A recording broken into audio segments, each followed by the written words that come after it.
दरवाजा कब से खराब है? सर आज सुबह से ही खराब है। मैंने कारपेंटर को कॉल किया, वो शाम तक आएगा।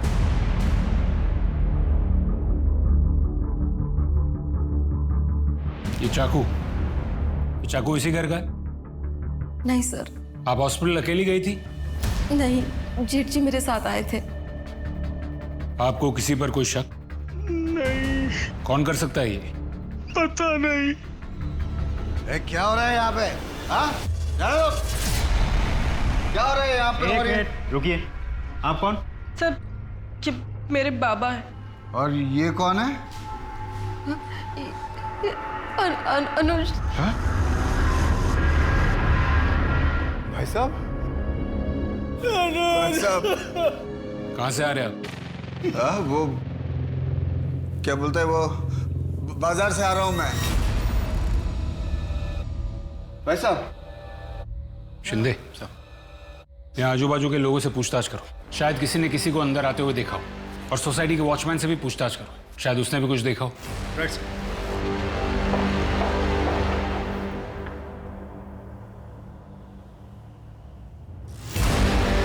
Watchman, watchman, excuse me. हाँ जी सर। आपको पता है ये वॉचमैन कहाँ होगा? अरे ये राम सिंह पता नहीं कहाँ गया। इसका नंबर मिल सकता? हाँ जी, हाँ जी।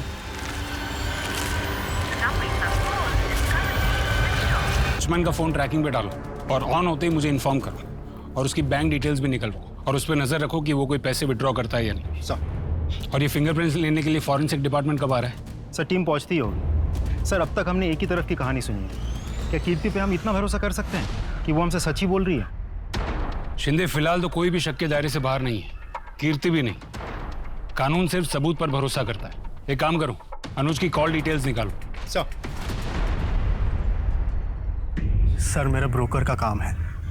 अनुज मेरा बहुत अच्छा दोस्त था। अभी कुछ दिन पहले ही मेरे 2-3 घरों के लिए उसी ने किराएदार दिए थे। कमीशन तक नहीं ली सर मुझसे। हमेशा सबकी हेल्प करता था। उसकी कोई गर्लफ्रेंड थी?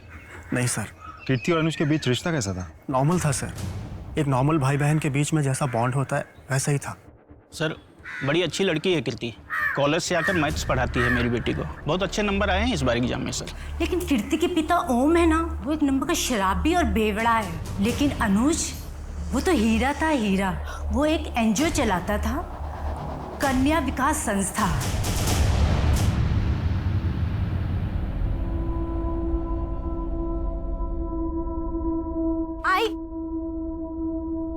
आई क्या हुआ बेटा, क्यों रो रही है ऐसे? आई, मुझे आपके साथ आना है। कल से तेरे एग्जाम है ना, 3 दिन की तो बात है। जैसे तेरे मामा की शादी होगी ना, मैं नागपुर से वापस मुंबई आ जाऊंगी। नहीं आई, मुझे भी आना है आपके साथ। मुझे अकेले नहीं रहना। अरे बाबा अकेले कहाँ है, बाबा है ना यहाँ तेरे साथ।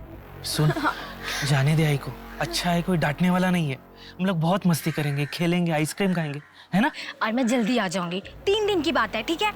आप ध्यान रखो है इसका। चलती हो। चलिए भैया, बाय। सुन, 2-3 दिन की बात है और मैं हूं ना तेरे साथ, तेरा बाबा। चल। सर, फॉरेंसिक रिपोर्ट में मेन डोर पे जो फिंगरप्रिंट्स मिले हैं, घर वालों में से किसी की भी नहीं हो। इसका मतलब कीर्ति सच कह रही थी। भैया जब किचन में थे तो मैं नहाने के लिए चली गई और थोड़ी देर में मुझे सामान गिरने की आवाज आई। घर में जरूर कोई घुसा था। और सर पोस्टमार्टम रिपोर्ट के हिसाब से चाकू से अनुज पर 12 वार किए गए हैं। 12 वार? सर, इसका मतलब साफ है शिंदे, उन्हीं जो कोई भी है वो अनुज से बहुत गुस्सा था। एक और बात सर, ये वॉचमैन राम सिंह की बैंक अकाउंट डिटेल्स चेक किए मैंने। कुछ ही घंटों पहले उसने 75,000 रुपए कैश विड्रॉ किए हैं एटीएम से। 75,000 कैश? सर, इतने रुपयों की उसे क्या जरूरत आ पड़ी? सोसाइटी में बात करो और इसके बारे में पता करो। सर,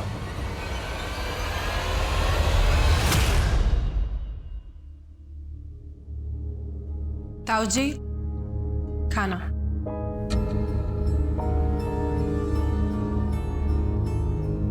ताऊ जी आप हमारे साथ क्यों नहीं शिफ्ट हो जाते? कब तक ऐसे अकेले रहेंगे? मैं यहाँ ठीक हूँ बेटा। अच्छा खाना खा लीजिए ना, ठंडा हो जाएगा। खा लूंगा।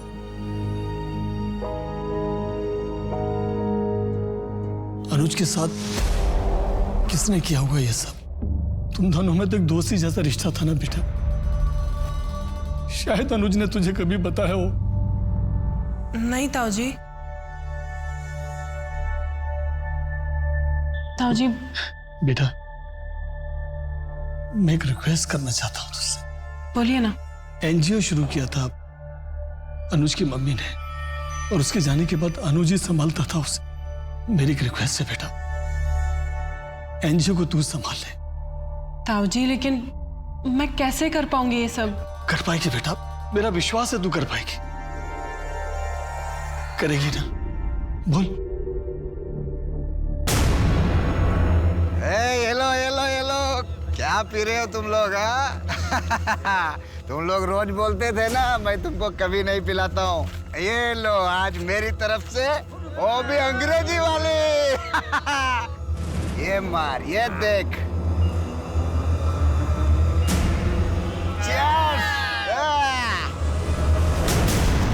इन बच्चों को बचाने के चक्कर में कभी किसी के साथ कोई झगड़ा या फिर अनुज का कोई दुश्मन? नहीं सर, अनुज सर का ऐसा कोई दुश्मन नहीं था। कहीं ऐसा तो नहीं कि हाल फिलहाल में कोई फ़ोन कॉल, कोई धमकी या इससे पहले कुछ हुआ हो ऐसा कुछ? Thank you so much. भैया इसमें ना हम सब ने आपके लिए कुछ लिखा है। ये ना मेरा बर्थडे का बेस्ट गिफ्ट है। Happy birthday to you. Thank you so much. Sir thank you तो मैं आपसे कहना चाहती हूँ, इन बच्चों के फ्यूचर के लिए कितना कुछ कर रहे हैं आप।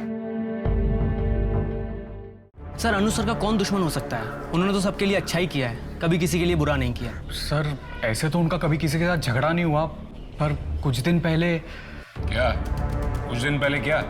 सर अनुज सर के सोशल मीडिया पर बहुत सारे फॉलोअर्स हैं। वो मोटिवेशनल वीडियोस बनाते हैं ना, तो अक्सर लोग ऑफिस में उनसे मिलने आया करते। उस दिन भी आपकी वीडियोस ने तो मेरी जिंदगी ही बदल दी है। मुझे अपनी लाइफ के बारे में सोचने की इंस्पिरेशन आपके वीडियोस देखकर ही मिलती है। और फिर मुझे लगा कि मैं तो अपने पति से प्यार ही नहीं करती। क्या है ना, अरेंज मैरिज में प्यार होने के लिए थोड़ा सा वक्त लगता है। नहीं ऐसा नहीं है, मैं तो उनसे डिवोर्स ले रही हूँ। अगर आप 100% श्योर है इस चीज़ को लेकर, मतलब डिवोर्स को लेकर, तो फिर आपको वही करना चाहिए जो आपको ठीक लगे। ये आपकी ज़िंदगी है। ये आपके लिए। अपने दर्शकों से मैं यूजुअली गिफ्ट एक्सेप्ट नहीं करता हूँ। I am sorry. मैं सिर्फ आपकी दर्शक थोड़ी ना हूँ, हमारे बीच तो एक अलग सा कनेक्शन है, दोस्ती का, या फिर उससे भी कहीं ज्यादा। ठीक है, मैं ये अपने एनजीओ के बच्चों में बांट दूंगा। Thank you. फिर मैं आपको नेक्स्ट टाइम कुछ ऐसा गिफ्ट दूंगी कि आप किसी और के साथ शेयर नहीं कर पाएंगे। 2 दिन के लिए मेरे पति बाहर जा रहे हैं, हम डिनर पर चले? देखिए ये सही नहीं हो रहा, आप शादीशुदा है, ये सब आपको शोभा नहीं देता। पर मैं सर आपको वो मीटिंग के लिए जाना था ना? हाँ। बाय। उस दिन के बाद भी उस लड़की ने सर को बार बार कॉल करके परेशान कर दिया। अनुज सर के लगातार मना करने के बाद भी उस लड़की ने सर के साथ कॉल पर गाली गलौज तक की।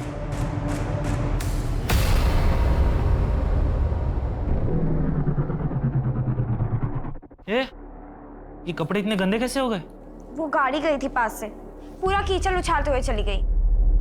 बदल ले कपड़े। हाँ। कहाँ जा रही है? कपड़े बदलने कमरे में। अरे तो मेरे सामने बदलना कपड़े, मुझसे कैसे शर्म? रुक, मैं कपड़े देता हूँ मैं तुझे।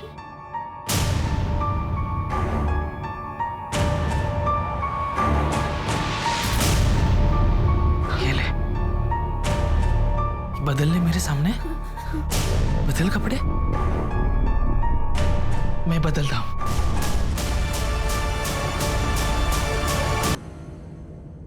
सर, उस वॉचमैन राम सिंह के बारे में कुछ पता चला है। इस आदमी को इससे पहले 3 नौकरियों से निकाला गया है। इसके झगड़ालू स्वभाव की वजह से ये कहीं भी जाता है, लड़ाई करता है, झगड़ा करता है। एक और बात सर, इसके खिलाफ एक पुलिस कंप्लेंट भी है। एक आदमी को बहुत बुरी तरह से पीटा था इसने।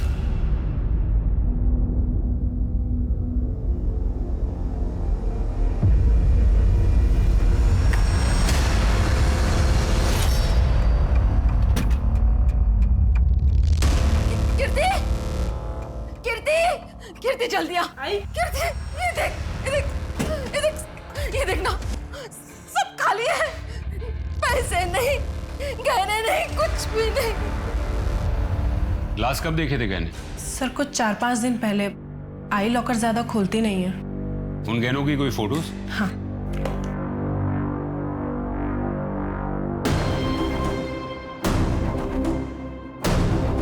सर ठीक है, आप लोग जा सकते हैं, हम इसके बारे में पता करते हैं। जी। सर गहनों का गायब होना और अनुज के मर्डर के बीच कोई कनेक्शन तो नहीं है? हो सकता है शिंदे, एक काम करो, ये फोटोज आसपास की दुकानों में सर्कुलेट करो और उनसे कहो कि ये गहने अगर कोई बेचने आया है या आता है तो हमें तुरंत इन्फॉर्म करें। Right sir. मैं आपको बता नहीं सकता हूँ मुझे कितनी खुशी हो रही है आपको एनजीओ ज्वाइन करते हुए देखकर। मनु एक बात बताओगे? ये डोमेस्टिक वायलेंस और अब्यूज से रेस्क्यू किए गए बच्चों को कहाँ लेकर जाया जाता है? उन्हें तो हम लड़कियों के शेल्टर होम्स में ही रखते हैं और वो हमारे एनजीओ के ही अंडर आते हैं।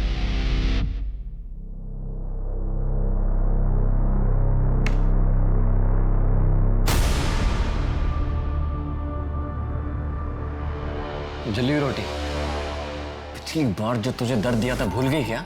जो आज फिर से मुझे जली हुई रोटी खिला रही है? देख, गेट पे कौन है? हाय रितु, क्या था आपका? मेरा नाम अनुज है, कन्या विकास संस्था से आऊं। हमें सरकार ने अपॉइंट किया रितु को ले जाने के लिए। क्यों? क्यों ले आना? क्योंकि तुम रितु के साथ बुरा बर्ताव करते हो। बहन है मेरी वो, और देखता हूँ कौन और कैसे लेके जाता है। लड़ाई करोगे हमसे? करो, सब रिकॉर्ड हो रहा है। सिविल केस तो लग ही गया है तुम्हारे ऊपर, अब क्रिमिनल केस भी लगेगा, लंबा अंदर जाओगे। रितु, बेटा इधर आओ। रितु, कहीं नहीं जाओगे तुम। डरो मत। देख लूंगा तुम सबको। देखेगी तो पुलिस तुमको कल आएगी तुम्हारी खातिरदारी करने। चल चल।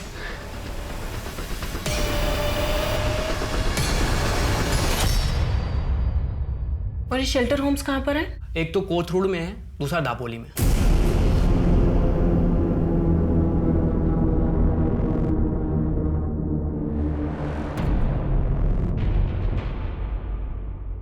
शर्म नहीं आई तुझे? बता बता कहाँ मुंह काला करके आई है? छोड़ूंगी नहीं मैं तुझे। शर्म नहीं आई तुझे? हाँ दांत लगा के रखती है तूने, छोड़ूंगी नहीं। क्यों मारी है उसे? अरे इससे पूछो क्यों मार रही हूँ? मुंह काला करके आई है ये, पेट से आई है। तुझे तो ना मैं बताऊं। अरे रुको, गुस्सा करके क्या होगा? अरे कैसे बाप हो तुम? तुम्हें शर्म आनी चाहिए। तुम्हारी बेटी मुंह काला करके बैठी और तुम्हें कोई फर्क ही नहीं पड़ रहा है। रुको, मैं देखता हूँ, मैं संभालूंगा। गुस्सा करके कोई मतलब नहीं है, बस।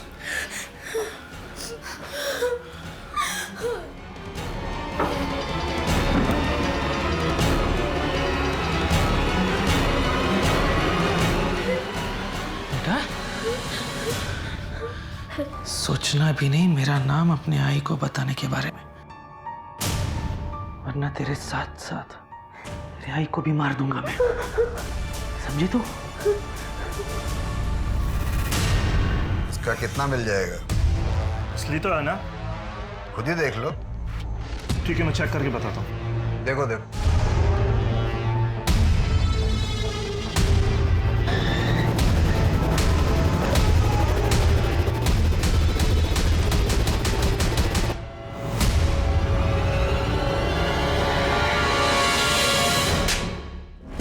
कई घर में चोरी क्यों की तूने? साहब जरूरत थी पैसों की। मेरे घर में कोई सीधे मुंह बात तक नहीं करता है मुझसे। बड़े भैया भी पैसा ला करके लता के हाथ में देते हैं। तुझे दारू के लिए पैसों की जरूरत थी ना? हाँ थी ना। मैं दारू पीता हूँ तो मेरे को सब बुरा समझता है। हाँ हूँ बुरा साहब हूँ। कम से कम अनुज के जैसा दिखावा तो नहीं करता अच्छा होने का।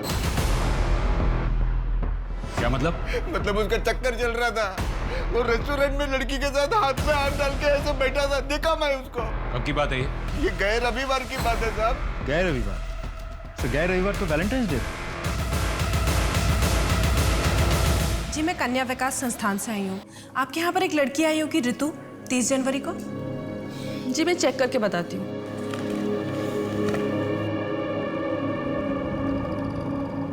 नहीं, ऋतु नाम की तो कोई लड़की नहीं आई है। शायद कोट रूट वाले शेल्टर होम ले गए हों। नहीं वहाँ तो मैं पहले ही देख कर आई हूँ, वहाँ तो नहीं है। होगी।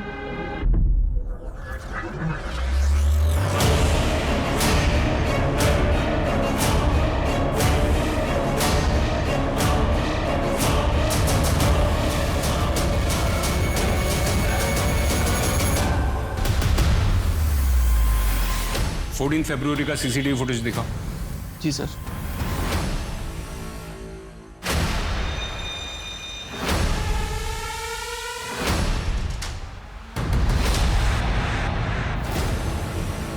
या अंदर का सीसीटीवी फुटेज दिखाओ। सर कुछ दिन पहले ही कैमरा खराब हुआ है। ठीक है, थोड़ी देर के बाद वो लोग बाहर तो निकले होंगे ना, बाहर की फुटेज दिखाओ।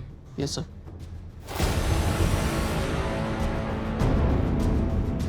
रुको रुको रुको। तो ये फुटेज क्लियर नहीं है, जिसकी वजह से गाड़ी का नंबर नहीं दिख रहा। एक काम करो, इस फुटेज की क्वालिटी ठीक करने के लिए आईटी टीम को भेजो। इस लड़की का पता लगना बहुत जरूरी है। सब आगे चलो।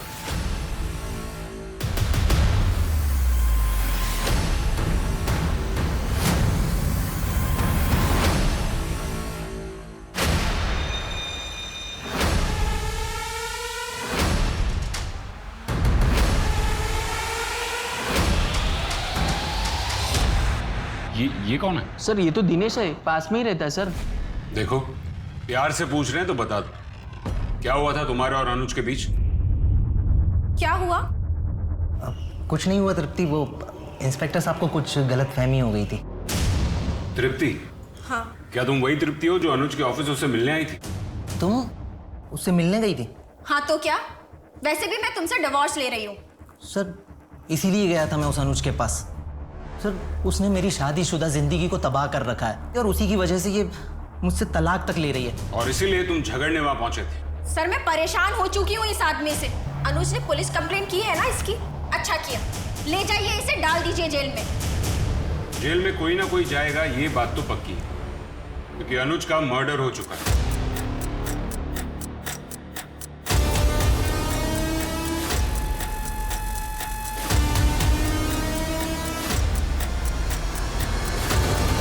बहन कहाँ है मेरी? मुझे पता लग गया कि तुम्हें किसी सरकार ने नहीं भेजा था। छोड़ो मुझे। बहन कहाँ है मेरी? बचाओ, बचाओ मुझे। क्या हुआ? क्यों छेड़ रहे हो उसको? ये अपना काम करना। ये आदमी पता नहीं कौन है, मेरा रेप करने की कोशिश कर रहा है। सर, उस स्कूटी का पता चल गया है, वो किसी श्रुति सिंह के नाम पर रजिस्टर्ड है, एड्रेस भी मिल गया है। गुड, चलो। सर, ये चोट कैसे लगी? वो मैं गिर गई थी। आप और अनुज कब से एक साथ थे? यही कुछ साल भर से। साल भर से? कमाल है। अनुज ने कभी आपके बारे में उसके दोस्तों से या फैमिली मेंबर से बात नहीं की? एक्चुअली अनुज ये चाहता था कि पहले उसके पापा राजी हो जाएं, फिर वो सबको बताएगा। आप दोनों मिले कैसे थे? हम कॉलेज में मुंबई में एक साथ थे, उसके बाद मैं पूना आई जॉब के लिए और फिर हमने वहाँ मिलना स्टार्ट किया। आओ आओ आओ, ये देखो, ये रहा तुम्हारा नया घर। कैसा लगा? घर तो बहुत अच्छा है। थैंक यू सो मच यार। थैंक यू बोलने की कोई जरूरत नहीं है। एक्चुअली क्या है ना, मेरा दोस्त ब्रोकर है। अच्छा, तुम्हारी कोई गर्लफ्रेंड है? एक्चुअली मैं शादीशुदा हूँ, मेरा एक बेटा भी है। ओके।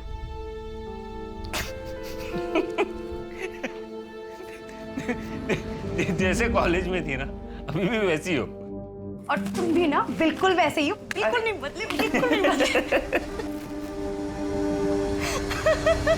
अनुज के कॉल डिटेल्स में हमें आपके नंबर की एंट्री नहीं दिखी, ऐसा क्यों?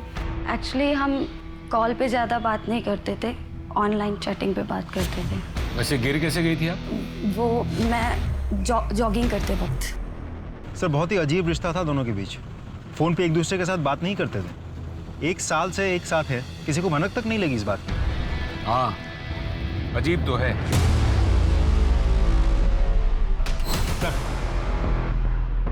वॉचमैन राम सिंह ने छपरा के एक एटीएम से पैसे विथड्रॉ किए। छपरा में ही उसका परमानेंट एड्रेस भी है। बिहार पुलिस से कांटेक्ट करो और उनसे कहो कि उस लोकेशन पे रेड करें। Right sir.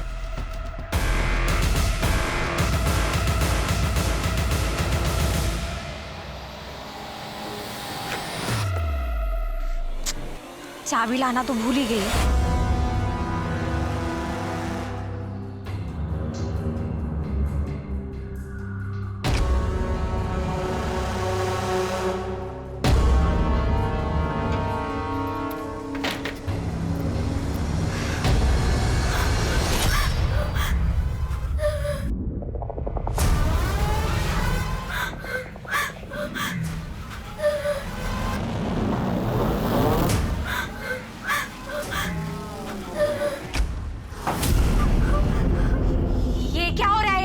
कुछ नहीं, वो बस वो फिसल गई थी, बाकी कुछ नहीं।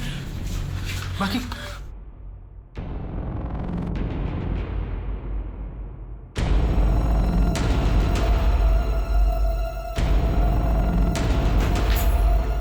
ये क्या कर रहे थे तुम? मैं अरे कुछ नहीं लक्ष्मी, बस झूठ मत बोलो। क्या कर रहे थे तुम? कुछ नहीं लक्ष्मी। छोड़ूंगी नहीं तुम्हें मैं।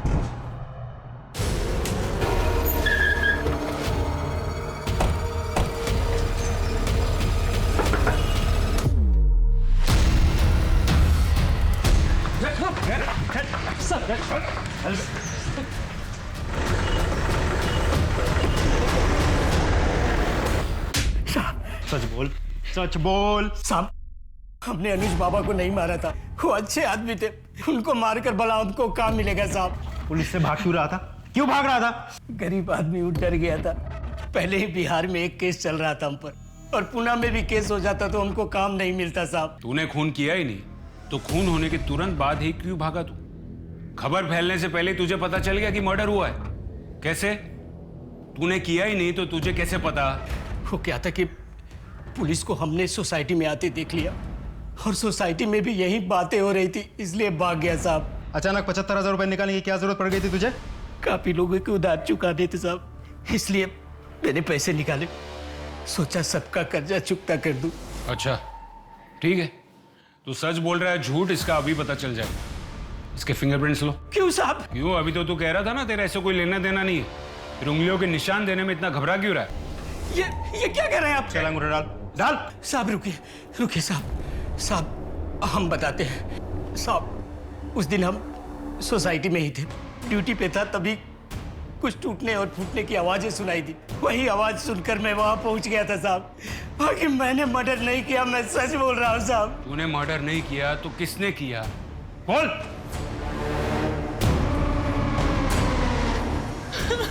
क्या हुआ मैडम? मैडम ये कैसे हुआ?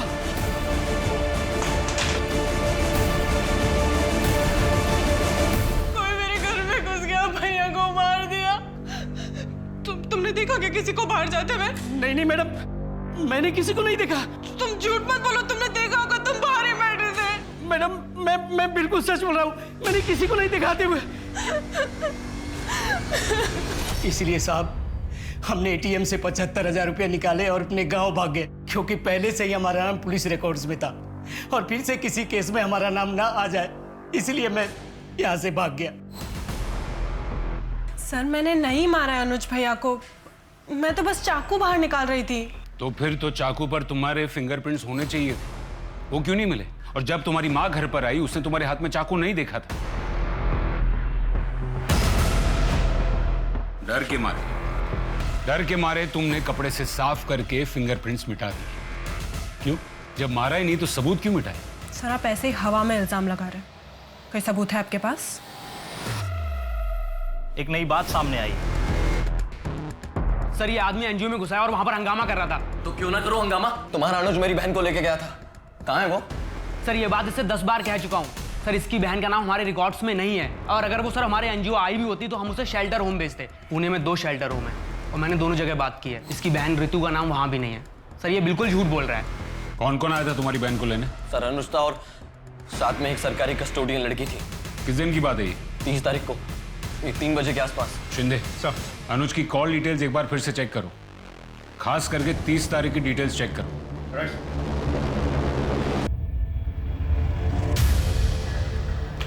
अनुज की कॉल डिटेल से हमें पता चलता है कि 30 तारीख को दोपहर 3:30 बजे के आसपास तुम्हारी उसके साथ बात हुई थी। क्या बात हुई थी? काफी पुरानी बात है सर, मुझे ठीक से याद नहीं है। हम याद दिलाते हैं। किसी लड़की के बारे में बात हुई थी तुम्हारी? लड़की? हाँ सर, याद आया। मेरे पास काफी खाली घरों की चाबियां पड़ी रहती हैं। उस दिन अनुज ने भी मुझसे एक घर की चाबी ली थी। हाँ हेलो पंकज, ये अंबिका नगर वाले घर की चाबी मिलेगी क्या? क्यों, पार्टी करनी क्या तुझे वहाँ पे? अरे नहीं यार, कोई पार्टी वार्टी नहीं करना है, बस तू चाबी दे दे मुझे। अच्छा बच्चों, लड़की का चक्कर है। चल वही से दे दे चाबी आप। लेकिन 1 घंटे में चाबी वापस कर दी थी सर उसने मुझे। 1 घंटा काफी होता है उस चाबी की कॉपी बनाने के लिए। कहाँ है वो घर?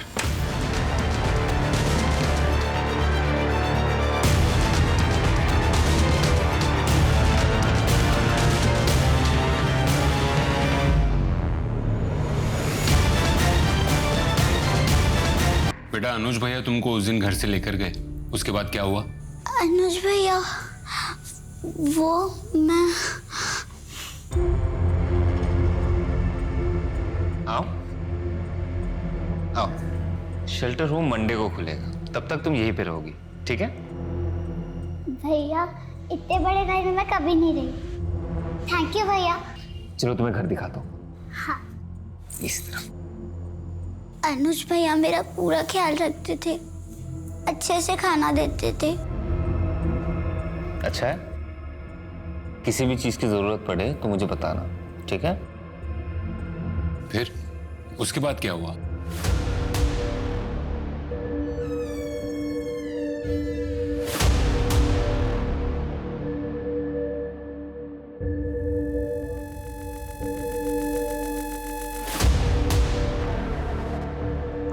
कौन है?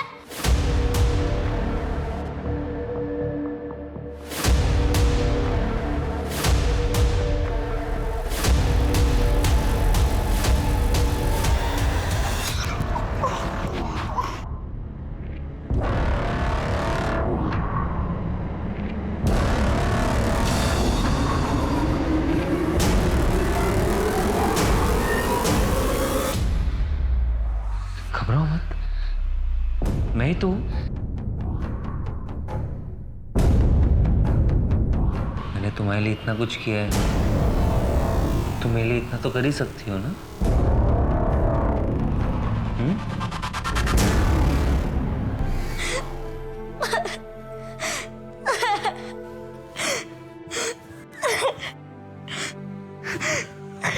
हमने अभी अभी रितु को एक खाली घर से रेस्क्यू किया है।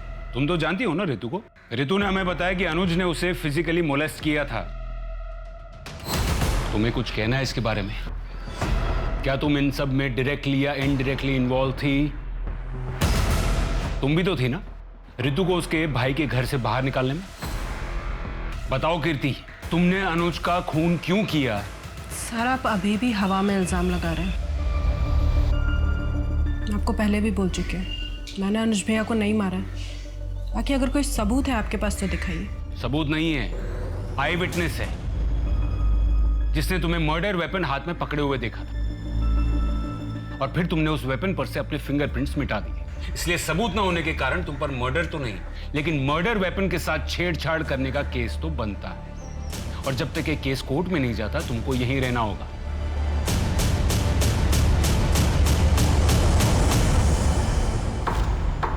पुलिस ने एक लड़की को बचाया है जिसे अनुज चांदेकर ने बंदी बनाकर रखा था।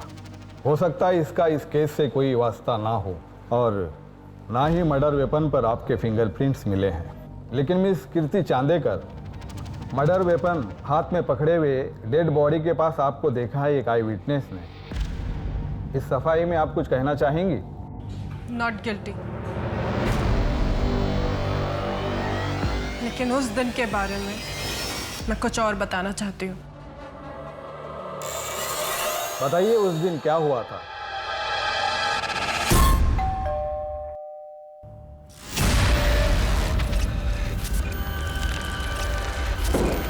काकी का है? वो उनका डायलिसिस का दिन है ना आज, तो ताऊजी के साथ ही गई है। ये रहा सिलेंडर, देखिए। पता नहीं इसका पाइप फिट ही नहीं हो रहा है, मुझसे बहुत ट्राई किया मैंने। तो आपको फोन, भैया भैया ये क्या कर रहे हैं आप? ये भैया नहीं, छोड़ो मुझे, छोड़ो मुझे, छोड़ो मुझे।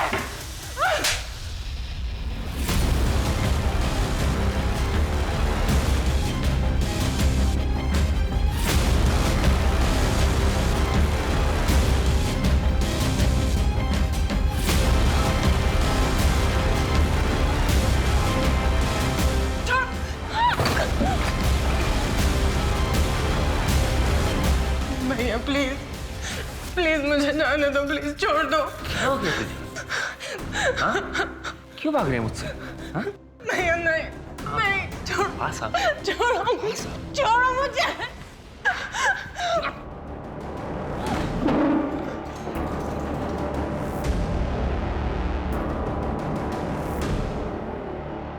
क्या हो गया तुझे? भाग क्यों रही है मुझसे?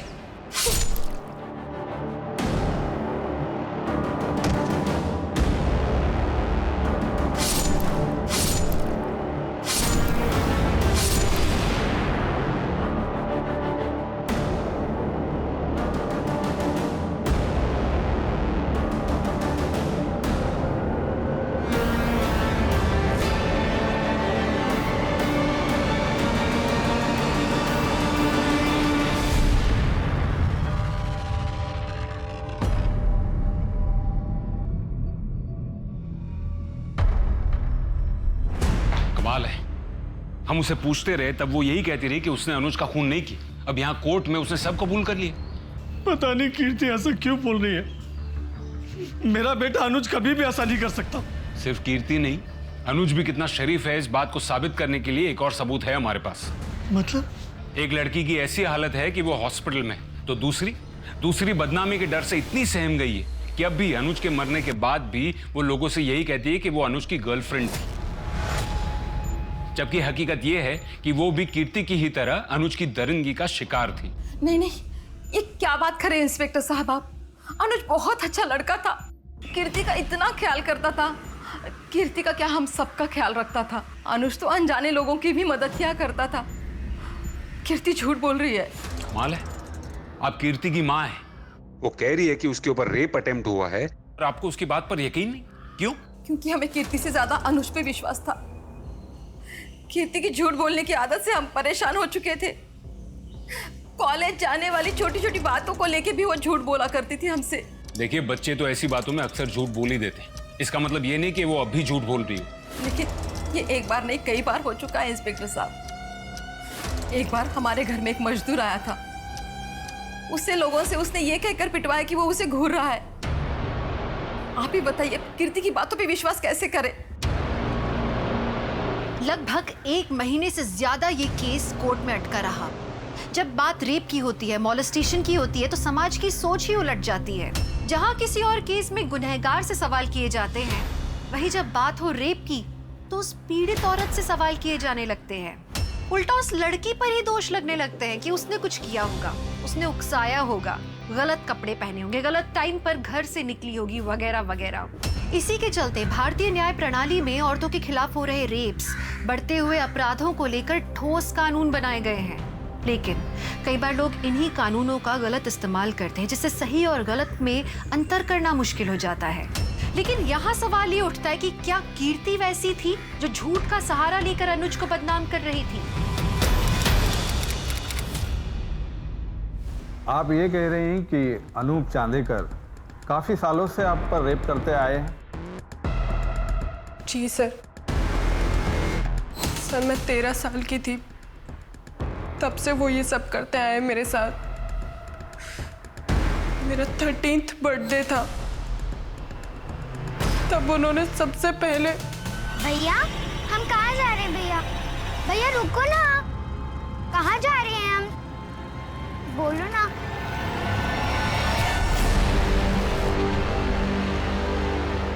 थैंक यू भैया।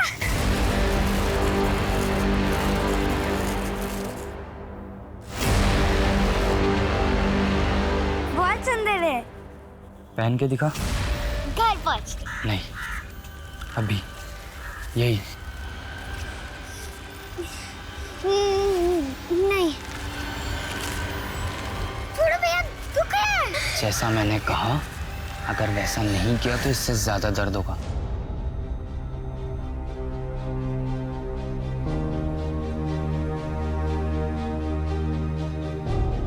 बहुत डर गई थी मैं उस दिन। अगले 4 साल तक वो बार बार मेरा रेप करते रहे।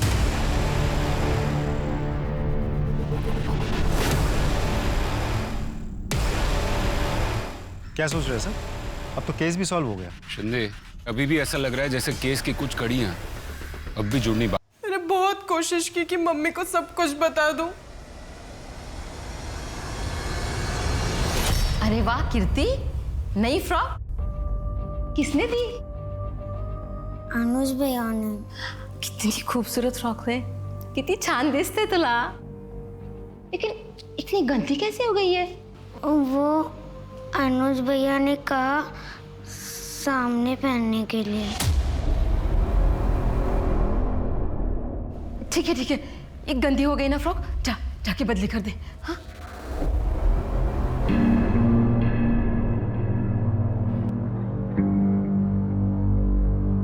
अनुज भैया के पास मेरे फोटोज थे। अगर ये बात मैं किसी को भी बताती तो वो फोटोज ऑनलाइन डाल देते।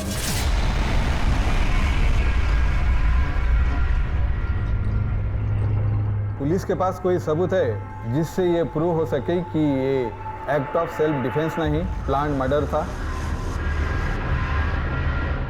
नहीं मिलॉर्ड। अभी कुछ ही समय पहले सेल्फ डिफेंस का ऐसा ही एक केस मुंबई में सामने आया था, जिसमें एक औरत ने अपने ही पति को मार दिया था जब उसने उसे खुद के बेटी के साथ रेप करते हुए पकड़ लिया था। लेकिन सेक्शन 100 के तहत वो औरत बेगुनाह साबित हुई थी। यहाँ की सारी दलीलें सुनने के बाद एक्ट ऑफ सेल्फ डिफेंस के चलते सेक्शन 100 के तहत कोर्ट कीर्ति चांदेकर को बाइज्जत बरी करती है।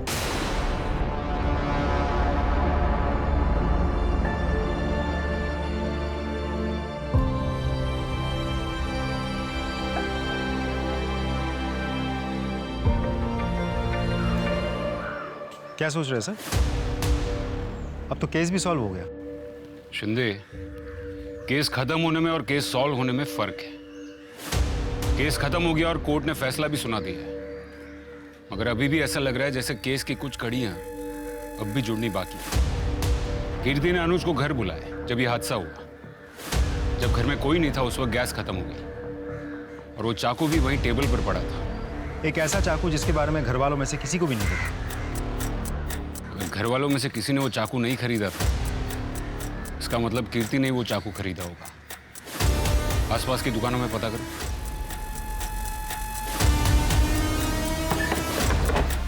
साहब कुछ याद नहीं, कौन और कब ले गया था?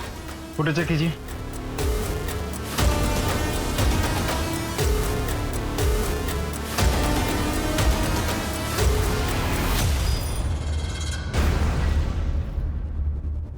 कोर्ट ने तुम्हें सेल्फ डिफेंस के केस में बरी कर दिया, लेकिन तुमने चाकू मर्डर से 2 दिन पहले ही खरीद लिया। क्यों? तुमको पहले से ही पता था कि सेल्फ डिफेंस में उसकी जरूरत पड़ेगी। ये कोई सेल्फ डिफेंस के लिए नहीं, बल्कि बहुत ही शातिर तरीके से प्लान किया गया मर्डर था, है ना? आपको क्या लगता है कोर्ट में हर कोई झूठ ही बोलता है या थोड़ा बहुत सच भी बोलता है?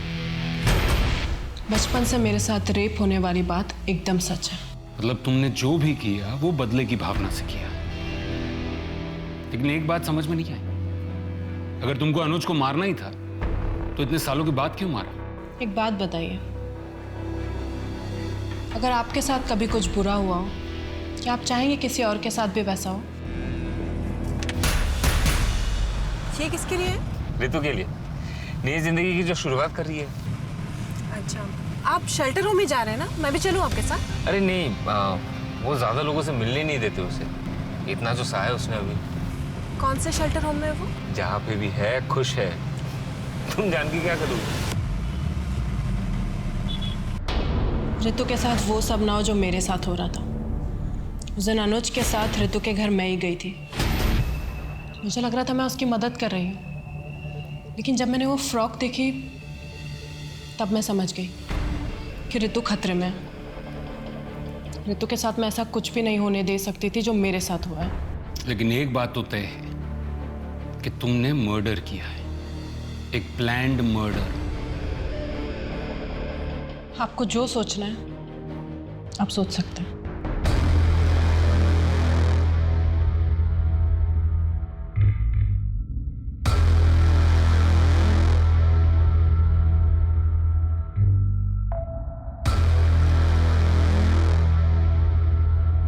कानून जज्बातों पे नहीं चलता, लेकिन पुलिस वाले इंसान ही तो हैं।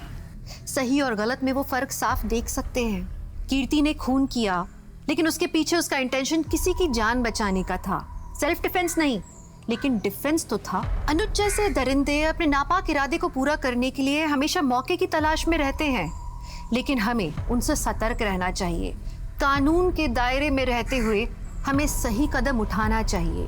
अपने हो या पराए, आप सबसे सुरक्षित रहिए, अपना ख्याल रखिए। इसी के साथ मैं दिव्यांका त्रिपाठी दहिया लेती हूँ आपसे विदा। फिर मिलूंगी अगले केस के साथ। आप देखते रहिए क्राइम पेट्रोल सतर्क। जय हिंद। उसका भाई उसके साथ घर पे जरूर मारपीट करता होगा। जब से उसकी मम्मी की मौत हुई है ना, वो क्लास में अजीब बिहेव करने लगी। काश मैं उसकी मदद कर सकता। मदद ही तो कर रहे हैं ना आप। अपना एनजीओ में उसे पढ़ा लिखा कर उसके पैरों पे खड़े होने में हेल्प ही तो कर रहे हैं। ऐसे नहीं, ऐसा कुछ जिससे मैं उसे उस नर्क से निकाल सकूं। कोई भी लड़की डोमेस्टिक वायलेंस डिजर्व नहीं करती, उसे इंडिपेंडेंट होना चाहिए। इंडिपेंडेंस से याद आया, गाड़ी चलाना सीख लो। मुझे गाड़ी चलाने भी आती है और मैं चलाती भी हूँ। वो बस ये नैरो लेन्स और भीड़ भाड़ वाली जगह में नहीं चलती मुझसे।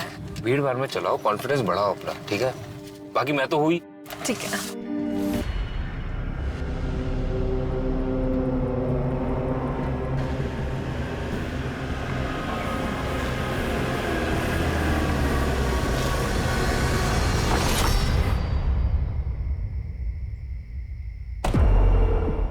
चलो बाय भैया। बाय।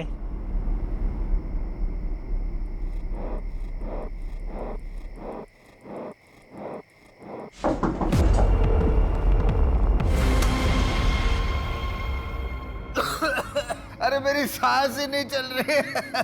क्या घर में धुआं कर रखा है पूरा? ये धूप के धुएं से मेरी जान लेगी क्या? आप रोज रोज दारू पी के घर में आते हो, पूरे घर में गंद फैलाते हो, इसीलिए ये धूप जलाना पड़ता है मुझे। तू बेटा सुनना, जरा दही लेके आना बाजू की दुकान से। मम्मी मैं बहुत ज्यादा थक गई हूँ, अभी सोने जा रही हूँ। Good night. अरे सुनो तो, यहाँ पे किसी को मेरी कुछ पड़ी नहीं है, सब अपनी अपनी दुनिया में मस्त है। हे भगवान, ये अनुज जैसा एक अच्छा सा बेटा दे देता मुझे। जिंदगी का सबसे बड़ा झूठ है आई एम फाइन। हर कोई अपनी जिंदगी में मुसीबतों से जूझ रहा है। प्रॉब्लम बड़ी हो या छोटी, बात करना बहुत जरूरी है। हमारा मन है गुब्बारा और टेंशन है हवा। अगर हवा ज्यादा भर जाए तो गुब्बारा फट जाता है। वैसे ही अगर टेंशन ज्यादा बढ़ जाए तो सोचने की क्षमता खत्म हो जाती है और हमारा मन फट जाता है। दोस्तों, अगर कभी भी आप अपने आप को अकेला महसूस करते हैं तो मैं आपका दोस्त अनुज आपके साथ हूं। मुझे कांटेक्ट करने के लिए मेरे सोशल मीडिया हैंडल पे कांटेक्ट करें। लिंक और डिटेल्स नीचे है। आप मुझे ईमेल भी कर सकते हैं, उसका भी डिटेल्स नीचे। आज के लिए मैं आपका दोस्त अनुज आपसे विदा लेता हूं। Take care. ठीक है ना? हाँ बढ़िया। यार भूख लगी है, कुछ खा के आए? अच्छा लता, मैं चलता हूँ।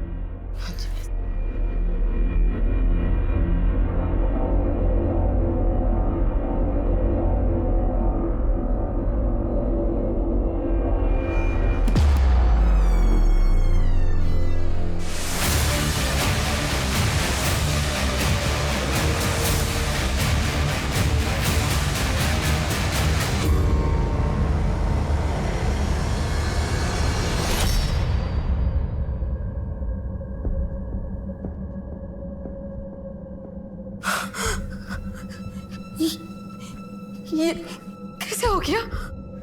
पता नहीं आई।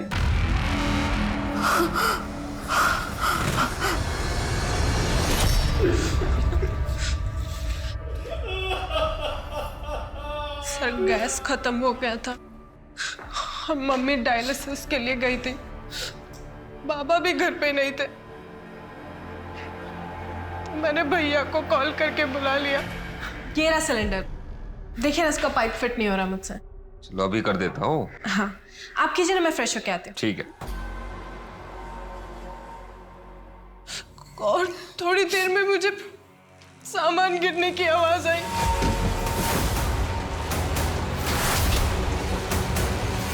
भैया